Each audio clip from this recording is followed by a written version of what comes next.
Kisah Nabi Muhammad Sallallahu Alaihi Wasallam. Peristiwa Isra Mi'raj yang menakjubkan. Peristiwa Isra Mi'raj disebutkan dalam Al-Quran, Surat Al-Isra ayat 1, Surat An-Najm ayat 13 hingga 17, juga di beberapa hadis. Arti kata Isra adalah perjalanan Nabi Muhammad Sallallahu Alaihi Wasallam dari Masjidil Haram ke Masjidil Aqsa. Sedangkan arti dari Mi'raj yaitu kelanjutan dari perjalanan Nabi untuk naik ke Sidratul Muntaha, langit yang tertinggi. Tatkala Nabi Muhammad SAW sedang berada di suatu tempat bernama Al-Hijr, beliau didatangi oleh malaikat Jibril. Jibril hendak mengajak Nabi ke sumur Zam-Zam yang terletak tidak jauh dari Ka'bah. Di tempat inilah Jibril membelah dada Nabi Muhammad untuk kedua kalinya. Dahulu ketika beliau masih berusia 4 tahun, Jibril pernah melakukan hal yang sama. Wahai Nabi, tenangkan dirimu dan berbaringlah. Aku akan mensucikan hati dan jiwamu.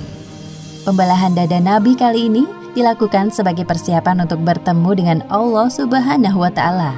Segala prasangka buruk yang tersimpan dalam hati beliau, meskipun hanya secuil, harus dibersihkan terlebih dahulu. Ketika dirasa telah cukup, Jibril mengembalikan keadaan seperti semula, seolah-olah tidak terjadi apa-apa. Ketika Nabi membuka mata, beliau melihat ada seekor hewan menyerupai kuda, lengkap dengan pelana dan tali kekangnya. Hewan bernama buruk tersebut terakhir ditunggangi Nabi Isa sekitar 500 tahun yang lalu. Kecepatan buruk sejauh kedua mata memandang. Wahai buruk, sebaik-baik orang yang menunggangimu adalah Muhammad. Engkau sungguh beruntung kali ini. Nabi Muhammad duduk di punggung buruk, melewati Masjidil Haram menuju Masjidil Aqsa di Palestina. Jibril mengajak Nabi untuk sejenak melupakan kota Mekah yang penuh masalah. Perjalanan pada malam hari inilah yang disebut peristiwa Isra. Sebagaimana yang disebutkan dalam Al-Quran, Surat Al-Isra ayat 1. Maha suci Allah yang telah memperjalankan hambanya pada suatu malam dari Masjidil Haram ke Masjidil Aqsa, yang telah kami berkahi sekelilingnya agar kami perlihatkan kepadanya sebagian tanda-tanda kebesaran kami. Sesungguhnya Dia Maha mendengar lagi Maha mengetahui. Buruk melesat dengan kecepatan tinggi. Sesampainya di Masjidil Aqsa, Nabi menambatkan buruk di sebuah besi dan berjalan memasuki masjid. Lalu beliau sholat 2 rakaat. Selepas sholat, malaikat Jibril membawa 2 buah minuman ke hadapan Nabi Muhammad. Gelas pertama berisi khamr dan satunya berisi susu. Wahai Muhammad, pilihlah salah satu di antara 2 minuman ini. Ternyata Nabi Muhammad mengambil gelas yang berisi susu. Wahai Muhammad, engkau telah memilih sesuai fitrah. Setelah itu, malaikat Jibril mengajak Nabi Muhammad naik ke langit. Inilah yang disebut peristiwa Mi'raj. Hanya sekejap, Jibril dan Nabi Muhammad telah tiba di depan pintu langit pertama atau disebut juga langit dunia. Wahai penjaga pintu langit, bukalah pintunya. Siapakah engkau? Aku Jibril. Siapa yang bersamamu? Muhammad. Apakah dia telah diutus kemari? Ya, Muhammad telah diutus. Malaikat penjaga pintu langit segera membukakan pintu dan menyapa Nabi Muhammad. Selamat datang di langit dunia, wahai Muhammad. Sungguh orang terbaik telah datang. Jibril dan Nabi Muhammad memasuki langit yang pertama. Mereka berjalan melewati seorang laki-laki dengan ruh-ruh manusia di samping kanan kirinya. Ketika melihat ke arah kanan, laki-laki itu tertawa. Sedangkan ketika laki-laki itu melihat ke arah kiri, beliau tampak sedih. Siapakah laki-laki itu, wahai Jibril? Dia adalah Adam, manusia sekaligus nabi pertama di bumi. Ucapkan salam kepadanya. Nabi Adam yang mengetahui kedatangan Nabi Muhammad langsung mengenali beliau dan menyapa dengan hangat. Assalamualaikum warahmatullahi wabarakatuh. Waalaikumsalam warahmatullahi wabarakatuh. Selamat datang, wahai putraku yang soleh. Malaikat Jibril menjelaskan penampakan para ruh di sekitar Nabi Adam kepada Nabi Muhammad. Para ruh sebelah kanan beliau adalah ruh para syuhada, sedangkan ruh yang berada di sebelah kiri beliau adalah ruh orang-orang yang sengsara. Selain itu, Nabi Muhammad juga diperlihatkan azab bagi orang yang gemar memakan harta anak yatim. Selanjutnya, Jibril mengajak Nabi Muhammad untuk naik ke langit kedua. Jibril kembali meminta izin kepada malaikat penjaga pintu langit. Terjadi percakapan yang sama seperti sebelumnya. Sungguh tamu terbaik telah datang. Di langit kedua ini, Nabi Muhammad bertemu dengan Nabi Yahya dan Nabi Isa. Jibril mengingatkan Nabi Muhammad untuk menyapa keduanya. Assalamualaikum warahmatullahi wabarakatuh. Waalaikumsalam warahmatullahi wabarakatuh. Selamat datang wahai Nabi Muhammad yang saleh. Semoga kebaikan selalu tercurahkan kepadamu. Kemudian Jibril mengajak Nabi Muhammad untuk naik ke langit ketiga. Di sana mereka bertemu dengan laki-laki yang sangat indah parasnya. Wahai Muhammad, inilah Nabi Yusuf, sapalah beliau. Assalamualaikum wahai Nabi Yusuf, aku Muhammad. Waalaikumsalam. Ya, aku telah mengenalmu, wahai Nabi Muhammad. Semoga engkau selalu diliputi kebahagiaan. Lalu mereka naik ke langit keempat dan bertemu dengan Nabi Idris. Ternyata Nabi Idris telah mendengar tentang Nabi Muhammad dan mendoakan kebaikan untuk beliau. Selamat datang wahai saudaraku yang solih, Nabi yang salih. Semoga engkau selalu dilimpahkan kesehatan untuk berdakwah kepada umatmu. Selanjutnya Jibril dan Nabi Muhammad melanjutkan perjalanan menuju langit kelima. Di sana Nabi Muhammad melihat Nabi Harun dan menyapanya. Nabi Harun menyambut beliau dan mengakui kenabian Muhammad. Ketika sampai di langit keenam, Nabi Muhammad melihat sosok Nabi Musa. Nabi Musa membalas salam dan mengakui kenabian beliau. Namun tiba-tiba Nabi Musa menangis.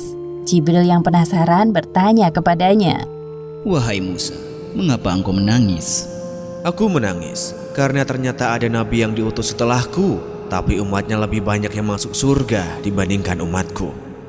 Setelah berpamitan dengan Nabi Musa, Jibril mengajak Nabi Muhammad untuk naik ke langit ketujuh. Di sana mereka bertemu dengan Nabi Ibrahim. Ya Rasulullah, ini adalah Nabi Ibrahim, bapak para nabi. Selamat datang wahai cucuku yang saleh. Senang sekali berjumpa denganmu. Wahai Muhammad, sampaikan kepada umatmu salam dariku. Katakan kepada mereka bahwa surga itu nyata. Tanahnya subur, ada beraneka ragam tanaman tersedia untuk memanjakan mata dan lidah mereka. Semua hal yang mereka inginkan tersedia di surga. Di langit ketujuh inilah Nabi Muhammad diperlihatkan surga. Beliau masuk ke dalamnya dan tidak berhenti untuk bertasbih memuji kebesaran Allah Subhanahu wa Ta'ala. Subhanallah, Maha Suci Allah. Seusai berkeliling surga, tibalah saatnya bagi Nabi Muhammad untuk naik ke Sidratul Muntaha. Pada momentum ini, Jibril menampakkan wujud aslinya sebagai malaikat.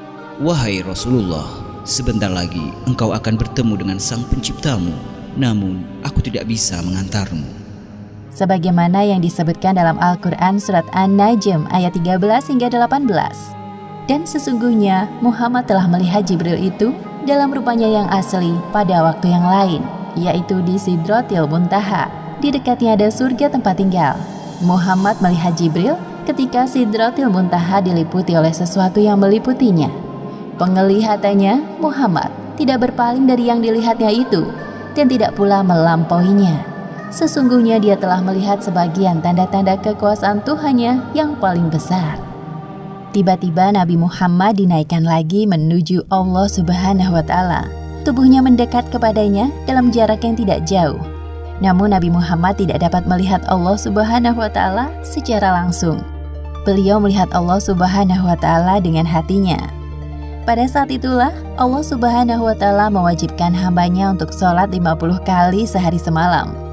Setelah Nabi Muhammad menerima tugas dari Allah Subhanahu wa Ta'ala, beliau turun. Di langit ke-6, Nabi Muhammad berjumpa dengan Nabi Musa. Mereka saling berbincang. Wahai Nabi Muhammad, apa yang Allah perintahkan kepadamu? Sesungguhnya Allah Subhanahu wa Ta'ala mewajibkan kepada umatku untuk sholat 50 kali sholat sehari semalam. Kembalilah wahai Muhammad, mintalah keringanan kepada Allah. Aku yakin umatmu akan keberatan dengan hal ini. Nabi Muhammad mulai berpikir dan meminta pendapat Jibril. Sedangkan Jibril menyetujui apapun keputusan Nabi. Akhirnya Nabi Muhammad kembali naik untuk menghadap Allah. Nabi Muhammad meminta keringanan untuk umatnya.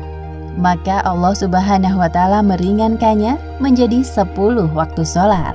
Kemudian Nabi Muhammad kembali ke langit ke-6 dan bertemu dengan Nabi Musa. Mendengar jawaban dari Nabi Muhammad, Nabi Musa menyuruh beliau untuk meminta keringanan lagi. Kembalilah kepada Robmu. Aku sangat yakin umatmu tidak akan sanggup melakukannya. Nabi Muhammad kembali menghadap Allah Subhanahu wa Ta'ala. Lalu Allah Subhanahu wa Ta'ala meringankan menjadi 5 kali waktu sholat. Nabi turun lagi ke langit ke-6. Di sana Nabi Musa telah menunggu Nabi Muhammad. Nabi Musa kembali menyarankan beliau untuk kembali meminta keringanan kepada Allah Subhanahu wa Ta'ala. Wahai Nabi Musa, aku telah malu kepada Robku. Aku rela dengan keputusan ini. Kemudian Nabi Muhammad berpamitan dengan Nabi Musa dan meneruskan perjalanan.